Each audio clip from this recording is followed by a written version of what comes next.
Hello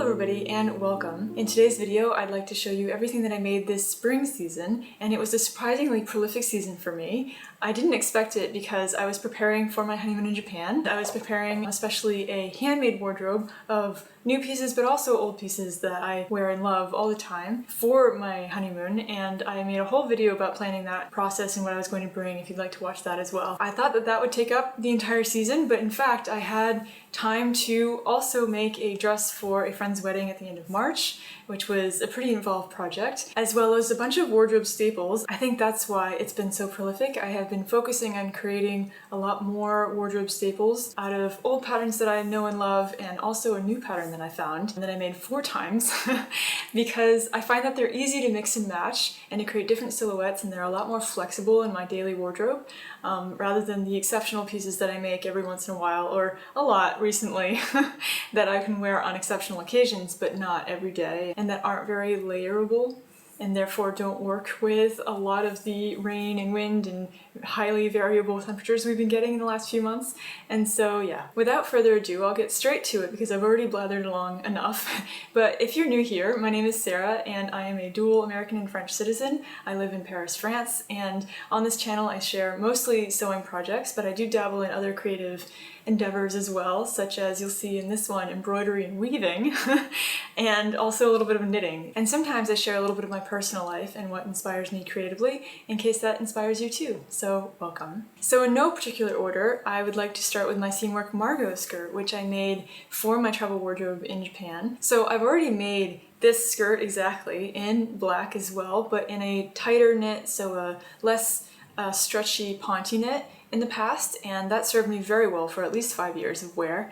And I wanted to make another one because that one was getting kind of ratty and it was losing its elasticity and it was getting really pilly and rough. And so I made it again in a double knit fabric that is mostly viscose versus polyester. It is a blend and it has polyester in it, but it's mostly viscose that I found at Tissu MR or Stoff MR because it's a German shop, and it's a fabric that you have probably seen on this channel before if you've been watching, because I've been using it a lot since I discovered this fabric back in the fall, I think. It is a great fabric because it breathes, it doesn't hold odors, it's easy to wash, it's very, very soft, and it is very, very stretchy, and so it just feels like a really soft hug, and it's lovely. And I wanted to make this skirt for Japan because I like wearing this skirt on planes or on flights because it's very comfortable, and also I thought with this fabric it would be really stretchy, and it was incredibly comfortable on the plane. It kept my legs nice and warm, kind of wrapped up like in a blanket. It was also not restrictive in any way or form, and so it was lovely. Although with this one I made the exact same size that I made my last one in, which is I think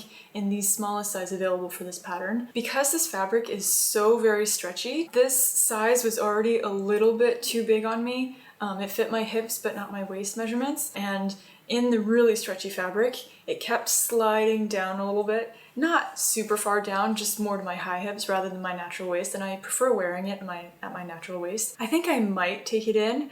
It is very comfortable, and I didn't have to pull it up too often, although it's something that I was a little bit vigilant about, and it was a little bit annoying. It is kind of staticky, and the drape, it's a lot drapier than my previous version. So I do wear it with a half slip underneath, and I have to be careful that the half slip isn't visible from the side slits at the bottom of the skirt. But it was so comfortable, and I did wear it with bulkier tops, so sweaters that I would tuck into the skirt, and the tucking would actually help the skirt stay up at my natural waist where I prefer to wear it. And so I'm not sure if I'll actually modify it. I don't really want to go back and fix it.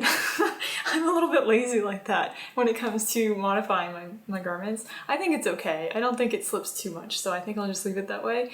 But yeah, I'm really happy I made this one, and it was very useful and a very quick sew, very easy. So I highly suggest this pattern if you're looking for something easy to make out of a knit fabric, an easy like knit pattern. And if you'd like, Seamwork has also offered this channel 2 discount links. So 50% off their Seamwork annual membership, which gives you access to you over 200 contemporary sewing patterns with excellent instructions and all kinds of resources such as their online community and blog posts and all kinds of things. So I highly recommend that. And also we have a discount code for $100 off their Learn to Sew online video course if you would like to get into sewing. And so I will link those below if you're interested, but if you're not, no problem and no pressure.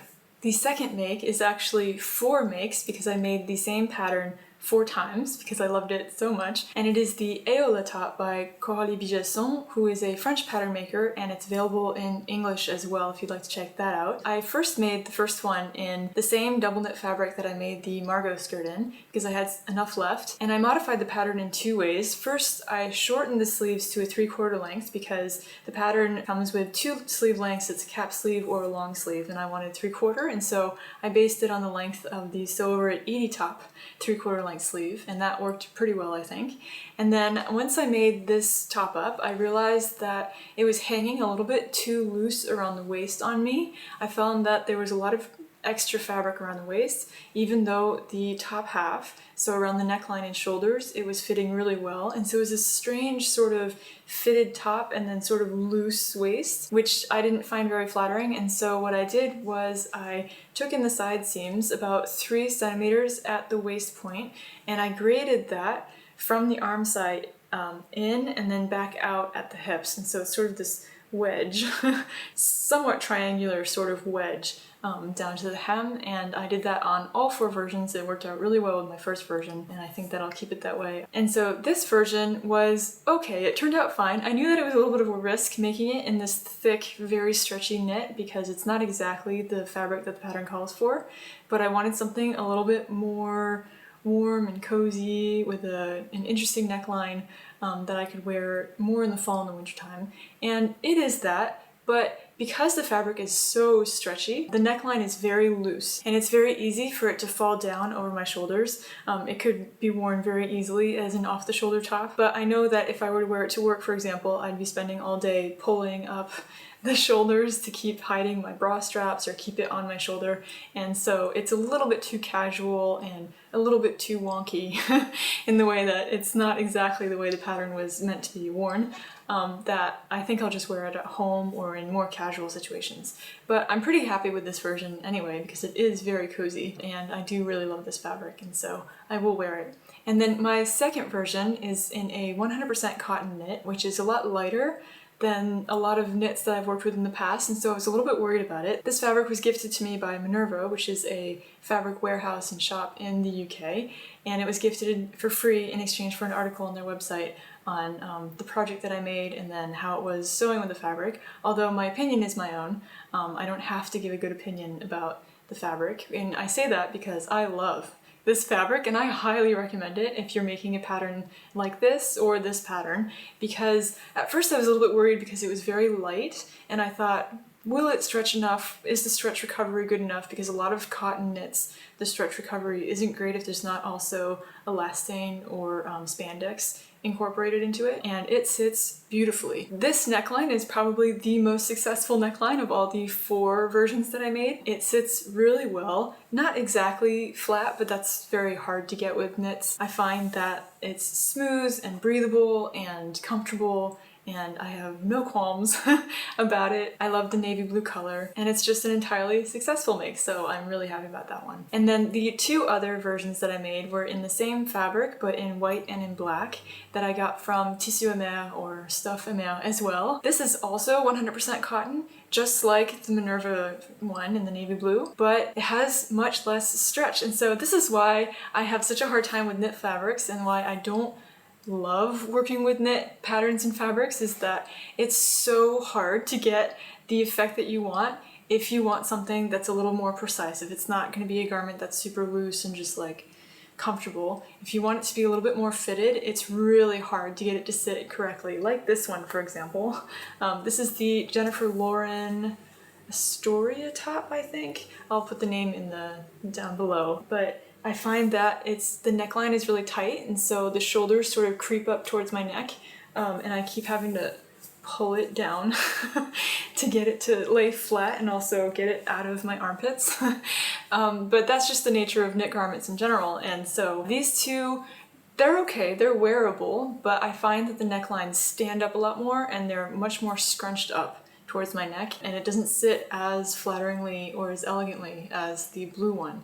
And so I will wear them, and they're great staples, but I probably won't buy this fabric again for this kind of project. The next make that I'd like to show you is probably one of my favorites of this season, and it is the Sew Over It Aran skirt from their City Break ebook, and I made it in this light cotton twill. It is mostly cotton, but a little bit of stretch, and it's in this light blue, and I can't remember where I bought it. It's been sitting in my stash waiting to be made into this skirt specifically for at least 5 years, and so I'm really happy that I finally got to it. And it turned out really well. So I made a size that I modified myself. The smallest size of this pattern corresponds to my hip, but not to my waist. My waist is a hypothetical size down, given the spacing between each size. And so I manually sized down the waistband and the top of the skirt on all the pieces to a size 6, and then graded it out to a size 8 at the hips. I also made it in the original length, which is a few inches below my knee. And I used these really beautiful resin buttons in a sort of light beige that I found recently that I really love. And it turned out so well. I was a little bit worried about this fabric because my 2 previous versions were made in tougher, stiffer fabrics, so a medium weight dark wash jean and then also a basket weave upholstery fabric. And so I wasn't sure how it would hang in this lighter stretch cotton twill, but it looks lovely.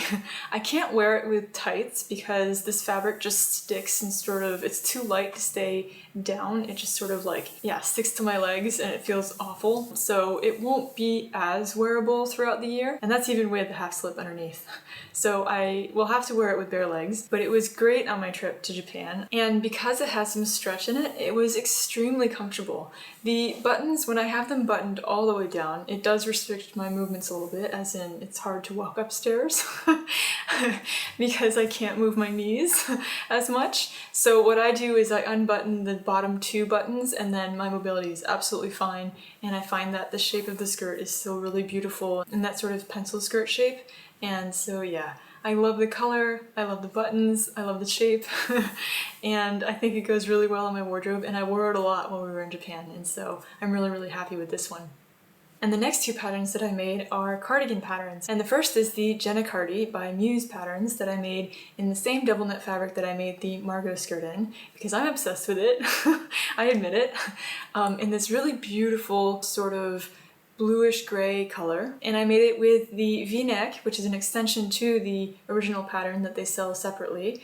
And I made it in the hip length variation with 3/4 sleeves because I love the way that 3/4 sleeves look, and I find it flattering. And then I wanted to try the hip length because I've made the waist length version of this cardigan before in a light pink, and I wear that one all the time, but I wanted something that covered sort of a little bit more of my lower back.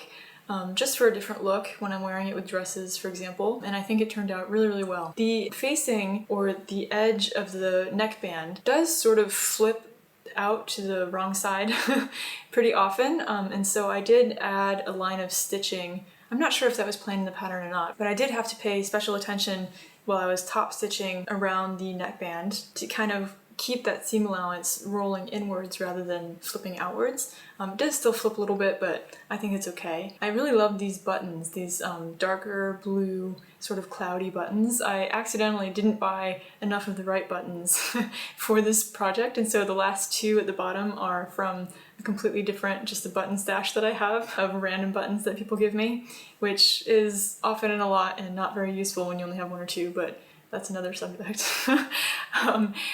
But very useful in this case. And I think it turned out really well. This cardigan is really soft and comfortable. I love this fabric.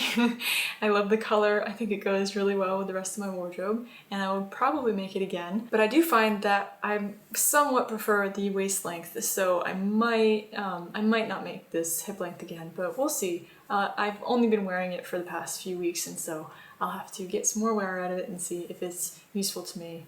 And then make the decision. But yeah, I'm pretty happy with this one too.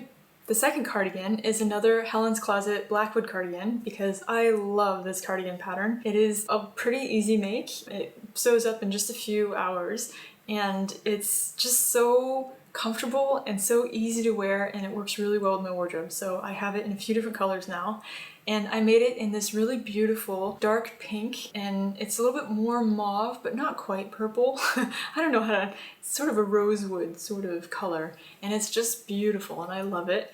And I made it the same as I usually make it, the hip length with the 3/4 sleeves. Ooh, actually, that's something that I changed. Usually this pattern is long sleeves, and I changed it to 3/4 sleeves because with my previous versions, the long sleeves are actually longer than usual. It kind of goes here on the thumb, which is lovely for the wintertime when it's cold out, but I knew that with this color I'd wear it a lot in the spring as well. So I wanted something, I know that usually with these cardigans I'm constantly pushing up the sleeves because I don't like having sleeves around my hands all the time, especially I really hate it when they get wet. And so I wanted to make something that I wouldn't have to push up and that would work with my wardrobe, and so I made it 3/4 sleeves again, and I think I used the Edie top from Sew Over It again to judge where to cut that, but it worked out really well. I'm really happy with that sleeve length. And I love this cardigan, I love the color, I love this fabric. I will link it below if you'd like to check it out too. And yeah, it works really well. The next make is another wardrobe staple, and it is the Sew Over It 80 top from their Work to Weekend ebook. And I love this top. I've made it in multiple colors before, and every time I find a slinky, soft, drapey knit fabric, I want to make another one.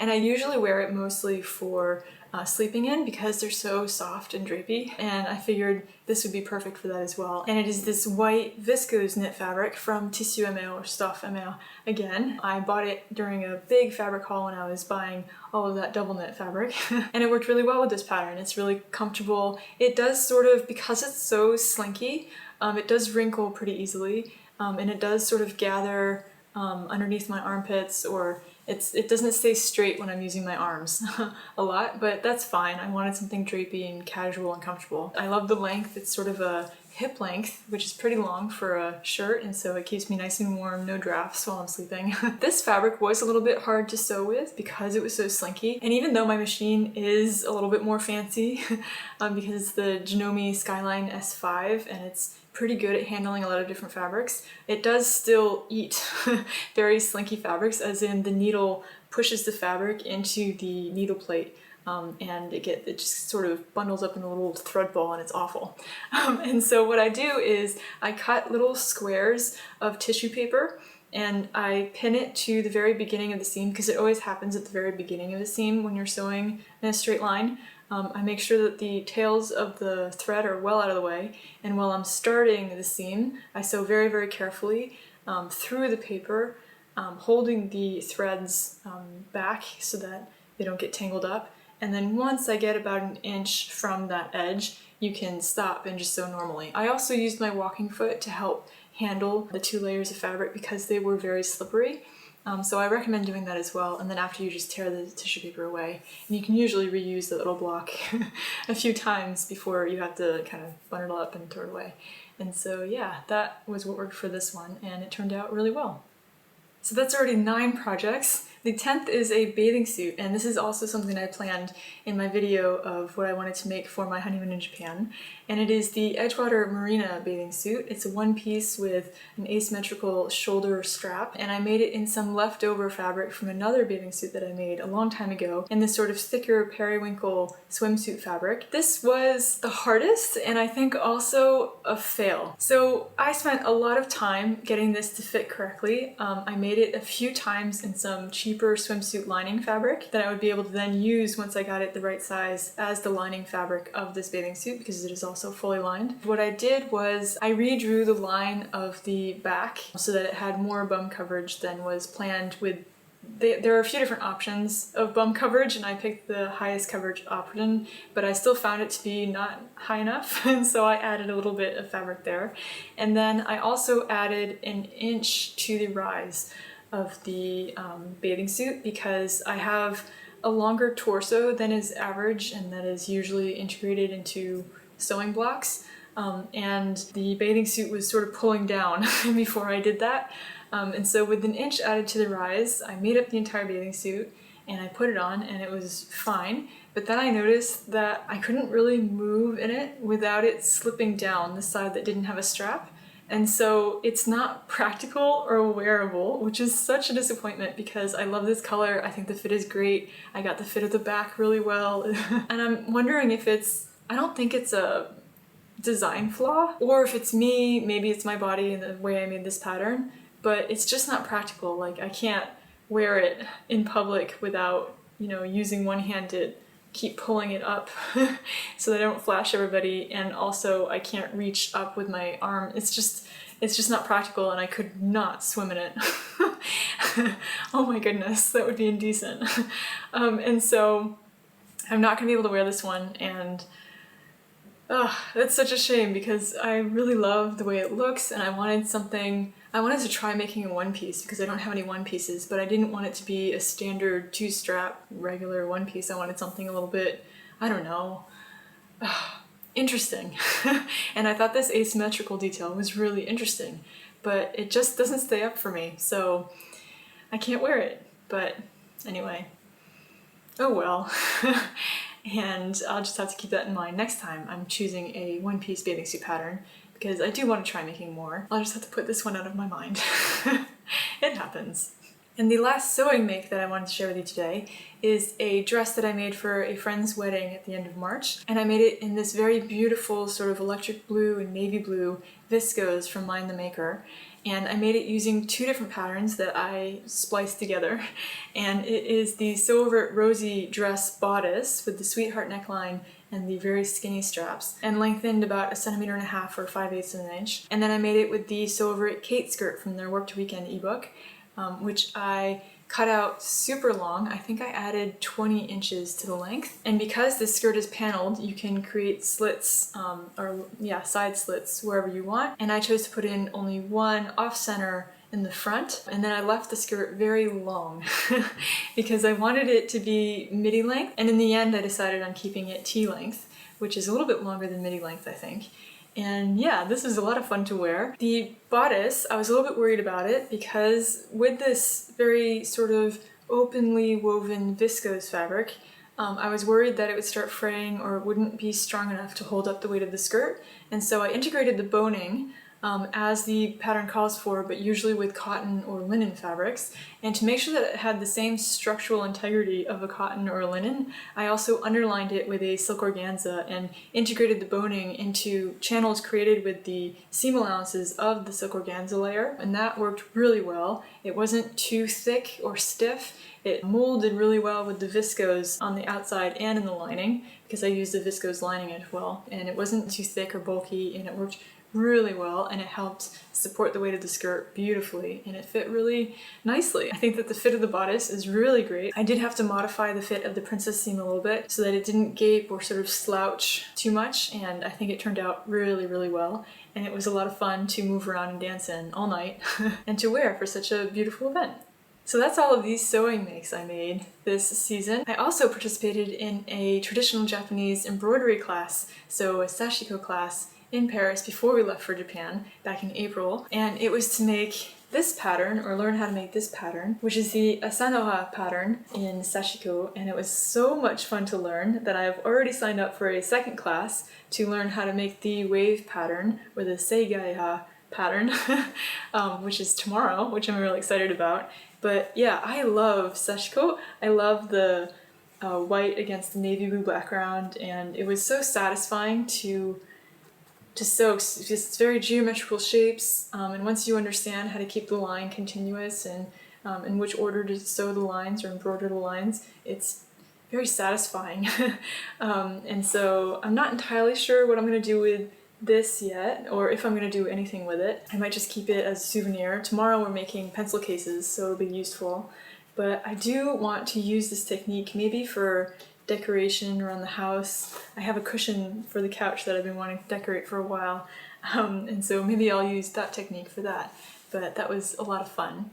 And then the very last creative project that I worked on this spring are these slippers. So these are nunozori, which are traditional Japanese slippers made with leftover fabric woven together into this sort of slipper form.